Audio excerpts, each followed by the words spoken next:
बिस्मिल्लाहिर्रहमानिर्रहीम अस्सलाम वालेकुम। कैसे हो प्यारे बच्चों, उम्मीद करती हूँ खैरियत से हो गए।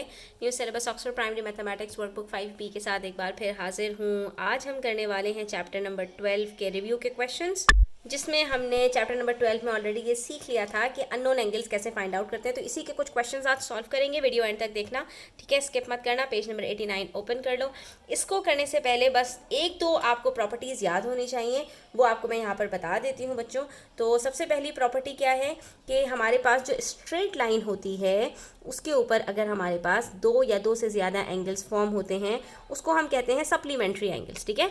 एक पॉइंट के ऊपर एक ये एंगल है मेरे पास x और एक एंगल है y, तो इन दोनों को प्लस करके हमेशा आंसर 180 डिग्रीज आएगा। इसका मतलब क्या हुआ कि सप्लीमेंट्री एंगल्स का आंसर हमेशा 180 होता है, ठीक है। इसी तरह से अगर दो एंगल्स मिलकर 90 डिग्रीज बना रहे हैं तो ऐसे एंगल्स को हम कहते हैं कॉम्प्लीमेंट्री, और इनका सम जैसे कि एक x है और एक ये y है, इन दोनों को प्लस करके आंसर हमेशा 90 डिग्रीज आएगा, ठीक है। ये प्रॉपर्टीज़ आपको याद होनी चाहिए। अब देखो यहाँ पर अगर आप गौर से देखो बच्चों, तो मेरे पास यहाँ पर एक अदद स्ट्रेट लाइन है, ठीक है। ए बी ये स्ट्रेट लाइन है मेरे पास, और इसके ऊपर आप देख सकते हो कि दो एंगल्स फॉर्म हो रहे हैं। एक ये एंगल है मेरे पास, ठीक है, थोड़ा सा डब्बा एक नज़र आ रहा है, और दूसरी तरफ ये एंगल पी है। इसका मतलब है कि इन दोनों को प्लस करके आंसर 180 डिग्रीज आना चाहिए। तो अगर इसमें से मुझे एक एंगल भी पता चल जाए, ये वाला एंगल पता चल जाए, तो मैं 180 में से इसको माइनस करके एंगल पी पता लगा सकती हूँ। एंगल पी पता लग जाए तो 180 में से पी को माइनस करके ये वाला एंगल पता लगा सकती हूँ। अब पता कौन सा एंगल कर सकते हैं हम, यहाँ पर हमने ये देखना है, ठीक है बच्चों।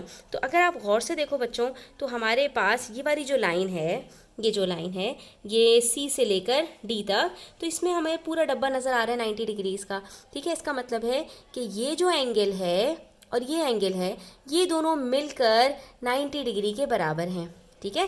क्यों? क्योंकि इसको पूरा एंगल हमारे पास 90 डिग्रीज़ का बन रहा है। ये देखो गौर से देखो, ये हमारे पास एक एल बन रहा है सी से लेकर डी तक, और ये पूरा 90 डिग्रीज़ का एंगल है। तो इसके अंदर मैं दो एंगल्स बनाऊँ, तीन एंगल्स बनाऊँ, ये जितने भी एंगल्स इसके अंदर बीच में बना लूँ, इन सबको मिलाकर आंसर 90 डिग्री आएगा। तो अगर मेरे पास सिर्फ इसके अंदर एक बीच में ये वाला एंगल आ रहा है और ये इसमें से एक एंगल 19 डिग्री का है, तो दूसरा एंगल तो हम आसानी से फाइंड आउट कर सकते हैं। कैसे फाइंड आउट कर सकते हैं? हम यहाँ पर कह सकते हैं कि हमारे पास यहाँ पर ये वाला जो एंगल है, यहाँ पर हम सपोज कर लेते हैं AOD, ठीक है। तो ये जो हमारे पास एंगल COD है ये 90 डिग्रीज़ का है, ठीक है। तो हमारे पास इसमें एंगल AOD कितना होगा, AOD अगर हमें मालूम करना है A से लेकर O और D तक, तो ये हमारे पास हो जाएगा 90 माइनस 19, सिंपल। 90 में से 19 माइनस कर दूं, क्योंकि इन दोनों को प्लस करके आंसर टोटल 90 आना है, 90 आना है। तो अगर 90 में से 19 माइनस कर दूं तो मेरे पास ये वाला एंगल निकल आएगा, ठीक है। और ये मेरे पास कितना आ रहा है, ये मेरे पास आ जाएगा 71 डिग्रीज़, ठीक है। इसका मतलब है कि ये तो हमारे पास हो गया 71 डिग्रीज़ का, ठीक है। और हमने पहले ही कहा था कि ये स्ट्रेट लाइन है, स्ट्रेट लाइन पे इन दोनों को मिलाकर 180 डिग्रीज़ बनने वाले हैं। तो एक एंगल भी पता चल जाएगा, दूसरा एंगल हम खुद ब खुद पता लगा लेंगे। तो इसके लिए हमने पहले ये वाला एंगल पता लगा लिया। क्यों? क्योंकि 71 और 19 ये दोनों मिलकर 90 डिग्री के बराबर होते हैं, जो कि हमारे पास ये ऑलरेडी डब्बा हमें बता रहा है कि ये दोनों मिलकर 90 डिग्रीज़ बन रहे हैं, ठीक है। पहली बात तो ये हो गई। अब ये एंगल पी फाइंड आउट करने के लिए हमने सिंपल क्या करना है, हम लिखेंगे यहाँ पर angle P is equals to 180 minus 71। जब भी सप्लीमेंट्री एंगल्स के अंदर एक मिसिंग होगा, 180 में से दूसरे को माइनस करके आपने आंसर निकाल लेना है। कॉम्प्लीमेंट्री एंगल में से एक मिसिंग हो, 90 में से माइनस करके दूसरा एंगल निकाल लेना है। तो 180 में से 71 माइनस करेंगे तो हमारे पास यहाँ पर क्या बचेगा, हमारे पास बचेगा 109 डिग्री, सिंपल। तो ये एंगल पी हमारे पास कितना आ गया, 109 डिग्रीज़ का, ठीक है बच्चों। इस तरह से हमने यहाँ पर इसको फाइंड आउट कर लिया। अब आ जाओ यहाँ पर, अब आपके पास एक और प्रॉपर्टी मैं डिस्कस करने वाली हूँ। वो कौन सी प्रॉपर्टी है, एक पॉइंट के ऊपर अगर बहुत सारे एंगल्स बन रहे हैं, इसको हम कहते हैं एंगल्स एट आ पॉइंट, ठीक है।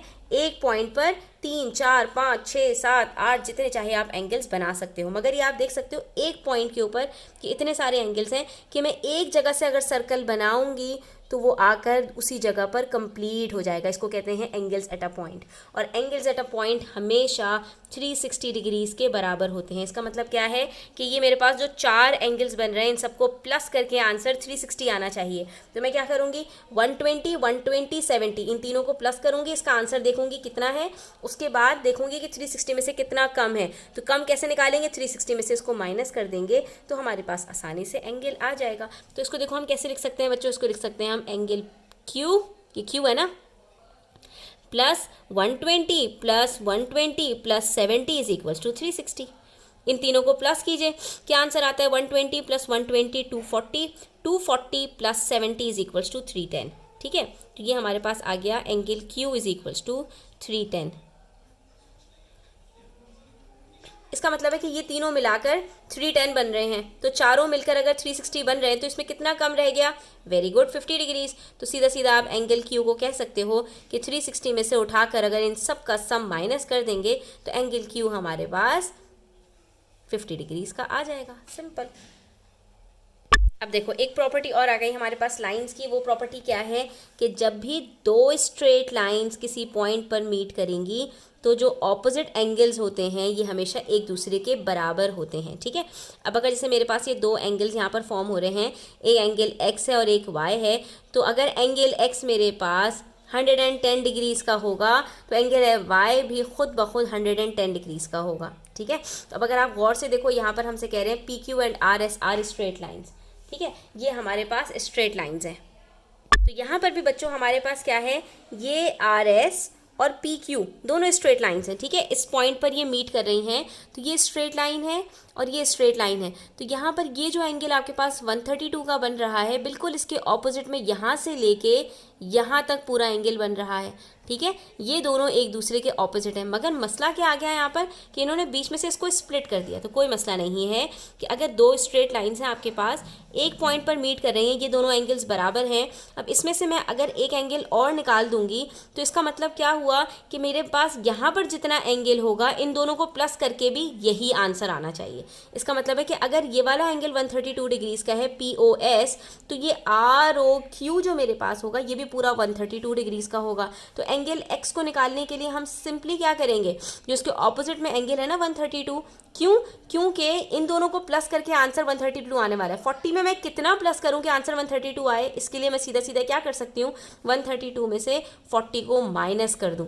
तो जब मैं 132 में से 40 को माइनस करूंगी तो मेरे पास यहाँ पर आंसर क्या आएगा बच्चों, 92। इसका मतलब है कि ये एंगल मेरे पास 92 डिग्रीज का होगा। क्यों, क्योंकि 40 और 92 को जब हम प्लस करते हैं तो हमारे पास आंसर 132 आता है, और हमें पहले से पता है कि ये दोनों वर्टिकली ऑपोजिट एंगल्स हैं। ठीक है, ये पूरा एंगल यहाँ से लेके यहाँ तक, यहाँ से लेके यहाँ तक, ये पूरा एंगल इसके पूरा वर्टिकली ऑपोजिट, ये दोनों एंगल्स बिल्कुल बराबर हैं। ठीक है, तो अगर ये वाला एंगल अकेला 132 का है तो ये दोनों मिलकर भी 132 के बराबर होंगे। 40 में कितना प्लस करूँ कि 132 आए, 92 प्लस करूँगी। इसका मतलब है कि ये वाला एंगल मेरे पास 92 डिग्रीज होगा। ठीक है, अच्छा उसके बाद है ये क्वेश्चन नंबर 2। क्वेश्चन नंबर 2 के अंदर फिर से हमारे पास हैं दो स्ट्रेट लाइंस, एक है AB और एक है CD। तो ये देख सकते हो ये AB है और ये CD है, ये दोनों स्ट्रेट लाइंस हैं। अब हमसे कह रहे हैं एंगल AOD फाइंड आउट करो, ये वाला एंगल हमने फाइंड आउट करना है। तो बच्चों अगर आप गौर से देखो बच्चों, तो हमारे पास ये वाली जो लाइन है ये स्ट्रेट लाइन है। ठीक है, ये स्ट्रेट लाइन है, और स्ट्रेट लाइन का हमें फ़ायदा क्या है कि अगर हमें ये तीनों एंगल्स की हम बात करें, ये AOB है ना हमारे पास, इसके ऊपर ये वाला जो एंगल है ये पूरा 180 डिग्रीज़ का होगा। तो अगर इसमें से एक एंगल मुझे पता है 42 का, ये वाला एंगल भी मुझे पता चल जाए, सिर्फ ये वाला एंगल पता चल जाए, तो मैं इन दोनों को प्लस करके 180 में से माइनस करूँगी तो ये वाला एंगल भी मुझे खुद ब खुद पता चल जाएगा। तो क्या कोई ऐसा तरीका है कि मुझे ये वाला एंगल पता चल जाए? हाँ, तरीका है। ठीक है, तो कैसे पता चल सकता है बच्चों, अगर आप गौर से देखो तो हमारे पास यहाँ से लेके यहाँ तक का ये दोनों एंगल्स मिलाकर 76 डिग्रीज़ के बराबर है। ये वाला एंगल 84 है, तो अगर मैं 84 और 76 को प्लस करूँ तो मुझे ये तीन एंगल्स पता चल जाएंगे, 1 2 3। ये आप देख सकते हो यहाँ से लेके यहाँ तक का एंगल 76 डिग्रीज़ का है, जिसमें से ये वाला जो एंगल है ये 42 डिग्रीज़ का है। तो इसका मतलब ये वाला एंगल कितना होगा, अगर ये दोनों प्लस करके 76 के बराबर हैं, जिसमें से एक एंगल 42 का है, तो ये वाला एंगल मैं खुद ब खुद बता सकती हूँ 76 माइनस 42 कर लीजिए, आंसर आ जाएगा आपके पास 34। इसका मतलब है कि ये आपके पास 34 डिग्रीज़ का एंगल होगा। क्यों? क्योंकि इन दोनों को प्लस करके पूरा एंगल 76 डिग्रीज़ का है, जिसमें से एक अगर 42 है तो दूसरा 34 होगा, क्योंकि 34 प्लस 42 इज इक्वल्स टू 76। तो ये देखो मुझे 3 एंगल्स पता चल चुके हैं, ठीक है। 76 और 84 इन दोनों को प्लस करो तो आंसर आता है 160। इसका मतलब है यहाँ से लेकर यहाँ तक ये 160 है, तो ये कितना हुआ मेरे पास 160 प्लस 20, ये हो गया मेरे पास 180 डिग्रीज। तो ये देखो ये स्ट्रेट लाइन थी, और इस स्ट्रेट लाइन पे हमने कहा कि सम ऑफ एंगल्स हमेशा 180 डिग्री के बराबर होता है। ये 84 प्लस 34 प्लस 42 यानी 76, तो 84 प्लस 76 होता है 160, 160 प्लस 20 होता है 180। तो ये मुझे सारे एंगल्स यहाँ पर बारी बारी पता चल गए। लेकिन अब हमने कौन सा एंगल निकालना है, ये वाला एंगल। तो अब हम क्या करेंगे, अब हम यहाँ से देखेंगे कि हमें ये भी तो पता है ना बच्चों कि हमारे पास ये तीनों एंगल्स मिलकर भी 180 डिग्री के बराबर होने वाले हैं, क्योंकि ये भी तो सब एक पॉइंट के ऊपर सप्लीमेंट्री एंगल्स बन रहे हैं ना। तो अगर ये 42 है और ये 20 है, 42 प्लस 20 इज इक्वल्स टू 62। 62 में मजीद कितना प्लस करूं कि आंसर 180 कंप्लीट हो जाए, क्योंकि ये तीनों एंगल्स मिलकर भी 180 के बराबर होंगे। तो सीधी सी बात है 180 में से 62 को माइनस कर लेंगे, हमारे पास आंसर आ जाएगा 118। इसका मतलब है ये एंगल हमारे पास 118 डिग्रीज का होगा। ये देखो हमने क्या किया है यहाँ पर, पहले एंगल डी ओ ई यहाँ पे बता दिया कि हमारे पास 20 डिग्रीज़ का एंगल है, क्योंकि ये इस स्ट्रेट लाइन के ऊपर था। इन दोनों को हमने प्लस किया तीनों को, तो हमारे पास आंसर आया 160, और 160 को जब हमने माइनस कर दिया 180 में से, तो आंसर 20 बच गया, ठीक है। और फिर इस एंगल को इन दोनों को यूज़ करते हुए हमने ये वाला एंगल फाइंड आउट कर लिया बच्चों की। इन दोनों को प्लस करते हैं तो आंसर 62 आता है, और 62 को जब 180 में से माइनस करोगे तो 118 बचे। इसका मतलब है कि ये वाला एंगल हमारे पास 118 है, ठीक है। तो अब इसके अंदर हमने कौन कौन सी प्रॉपर्टीज सीखी बच्चों के, एक स्ट्रेट लाइन के ऊपर जितने भी एंगल्स होते हैं उन सब का सम 180 डिग्री होता है, सप्लीमेंट्री कहलाते हैं। 90 डिग्री के ऊपर जितने एंगल्स मिलकर बनते हैं उन सब का सम 90 डिग्रीज होता है, और वो कॉम्प्लीमेंट्री एंगल्स कहलाते हैं, ठीक है। उसके बाद जब दो स्ट्रेट लाइन्स एक पॉइंट पर मीट करती हैं तो वहाँ पर हमारे पास वर्टिकली ऑपोजिट एंगल्स फॉर्म होते हैं, वो दोनों एक दूसरे के इक्वल होते हैं। यहाँ पर भी अगर आप गौर से देखो बच्चों कि हमारे पास ये जो लाइन है ए बी और ये वाली जो लाइन है सी डी, ये दोनों वर्टिकली ऑपोजिट एंगल्स फॉर्म करेंगे, क्योंकि दोनों स्ट्रेट लाइन्स हैं। तो हमारे पास यहाँ पर ये जो सी ओ बी ये जो लाइन है, यहाँ से लेके यहाँ तक ये जो दोनों एंगल्स हैं 84 और 34, ये दोनों मिलकर भी हमारे पास जो सम बन रहा है वो 118 डिग्रीज का है। तो यहाँ से लेके यहाँ तक का जो एंगल है COB, ये वर्टिकली ऑपोजिट है AOD के। आप गौर से देखो कि ये वाली जो लाइन है हमारे पास, ये और ये वाली जो लाइन है, ये दोनों स्ट्रेट लाइंस है ना। तो यहाँ पर जो एंगल फॉर्म हो रहा है और यहाँ पर जो एंगल फॉर्म हो रहा है, ये दोनों एक दूसरे के वर्टिकली ऑपोजिट हैं, COB से लेकर AOD तक, ठीक है।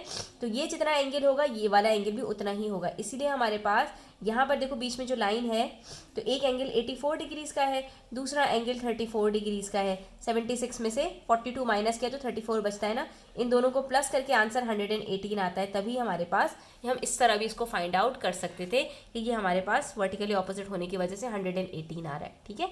तो एक ही, अगर आपको प्रॉपर्टी सब याद होंगी तो एक ही क्वेश्चन को आप कई तरह से सॉल्व कर सकते हो, ठीक है बच्चों। तो आज के लिए इतना ही, इंशाल्लाह नेक्स्ट वीडियो में मजीद क्वेश्चन सॉल्व करेंगे। तब तक अपना ख्याल रखना, और वीडियो अच्छी लगी है तो लाइक करना, अपने फ्रेंड्स के साथ ज़रूर शेयर करना, और अगर मुझसे पर्सनली ट्यूशन लेना चाहते हो तो मेरे व्हाट्सएप पर कॉन्टैक्ट कर सकते हो। अल्लाह हाफिज़।